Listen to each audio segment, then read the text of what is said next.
Good afternoon welcome to शोब्रिज family चले ना टाटका ब्लगे ভালো আছো এবং সুস্থ আছো। তো আমি তো এই এখন ব্লগটা এখান থেকে শুরু করলাম। আজকে ওয়েদারটা টেম্পারেচারটা কি কম কিনা বুঝতে পারছি না, গরম তো আছেই নো ডাউট।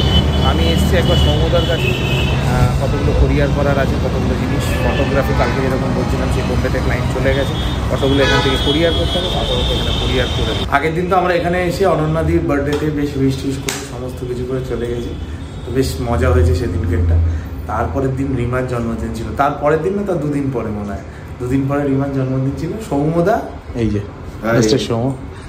সৌম্যদা উইশ করে দিয়েছে সকালবেলা, রিমা অনন্যাদি উইশ করেনি। এখন সৌম্যদা অনন্যাদি এই কোশ্চেনটা আবার আসবে, এরা দুজনকে, এরা দুজন হাজব্যান্ড ওয়াইফ, আমাদের খুব কাছের মানুষ।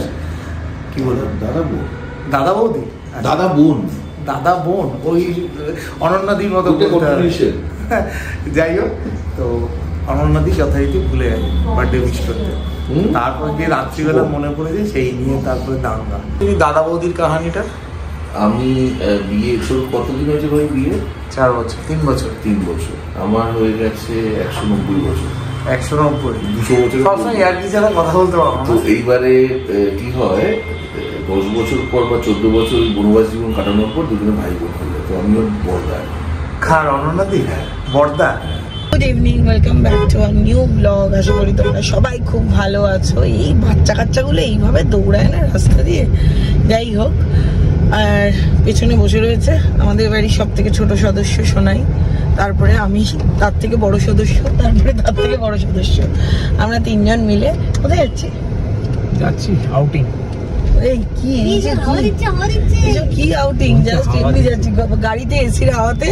বলছে বাইরে হাওয়া দিচ্ছে নাকি? পাতা তো এমনি নড়ে, হাওয়াটা দেয় না। যাই হোক, আজকে খুব ফ্লপ হয়ে গেছে মনে হয়। সূর্যি মামাও আগে থেকে খবর পেয়ে গেছে যে আজকে সবাই অ্যালার্ট পেয়েছে। আজকের গরমটা অতটা বেশি ছিল না, বাট কবে আবার আছে, বাট সেই ছিল না, বা হয়তো আমাদের অভ্যেস হয়ে গেছে। তো দেখি কোথায় যাই। আমি না আসার সময় অনেকগুলো ফোনে ব্যস্ত ছিলাম, এর জন্য আমি ঠিক এক্স্যাক্টলি জানি না আমরা কোথায় যাচ্ছি। একমাত্র মনে হয় শুভমই জানে, ওইটাও মনে হয় জানে না।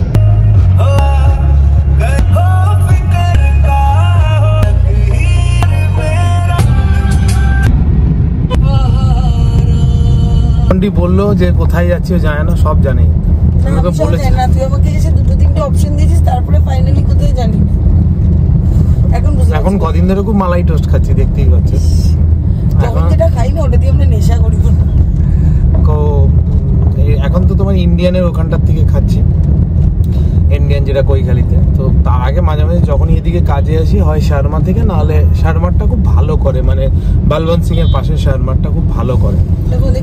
তো ওরা খায়নি, তাহলে চল তাহলে ওটাই অ্যাটলিস্ট খেয়ে আসি। দেখো কন্টেন্ট মানে হচ্ছে যে হ্যাঁ, সারাদিন লাইফে আমরা কি কন্টেন্ট বানাচ্ছি, কি করছি, কিভাবে একটা বেস্ট কন্টেন্ট বানাতে পারি দেন আদার্স।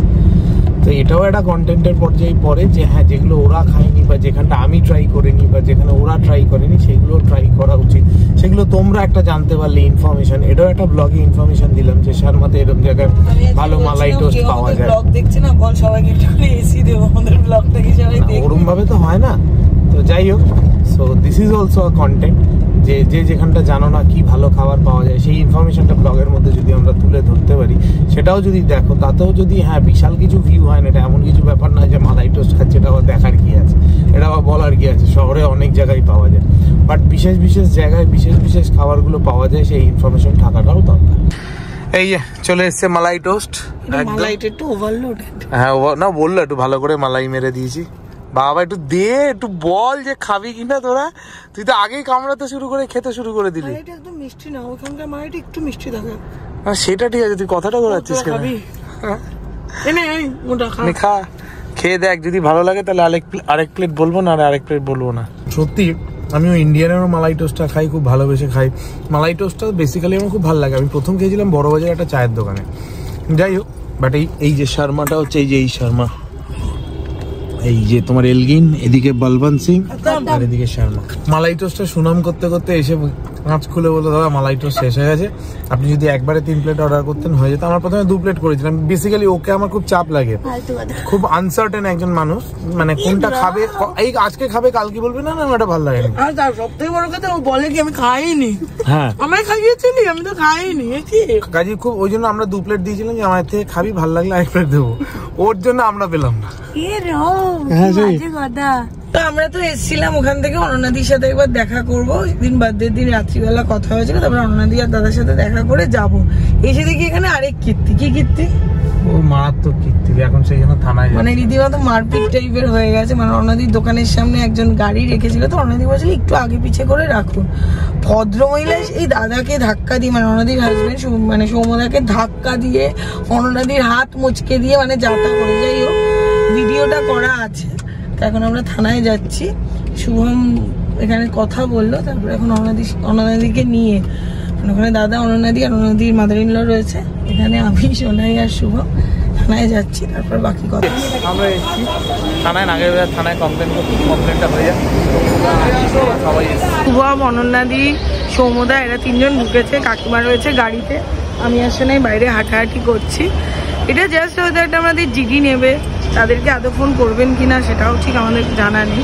বাট হ্যাঁ, এরকম ঠিক আছে, মুখে কথা বলো, হাত ফাত তোলাটা না মানে একটা, অনন্যাদির হাতটা পুরো লাল হয়ে রয়েছে। আর এগুলো কিছু বলারও নেই, কারণ আবার ভদ্রলোক বলে গেছেন ওনার এরিয়ার নাম জুড়ে, যে উনি ওই এলাকায় গিয়ে যেন ওনার নামটা বললে উনি দেখে নেবেন।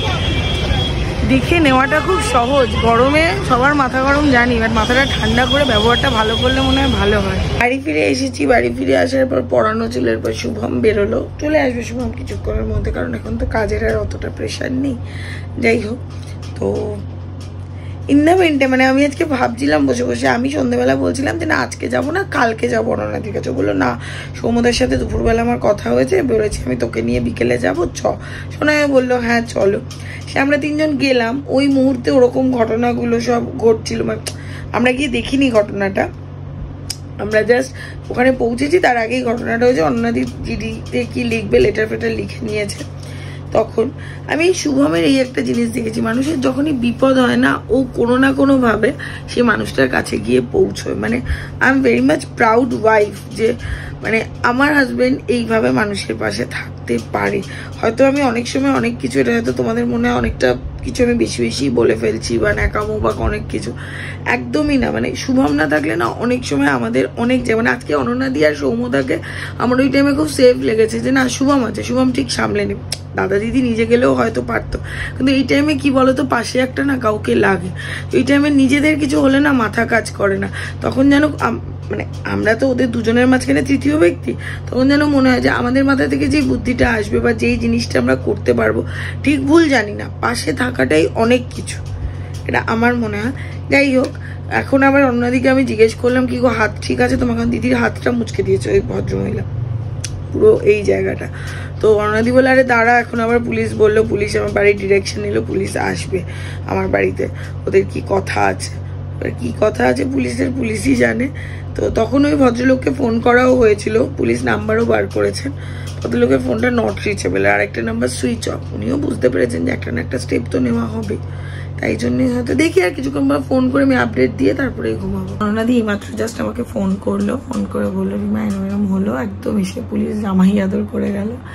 হ্যালো, কেন? বললো না, জিজ্ঞেস করলো, বললো কোনো ভয় নেই, আপনারা কালকে নিশ্চিন্তে আবার গিয়ে সবটা খুলুন, সবকিছু এরম হবে, আমরা আছি।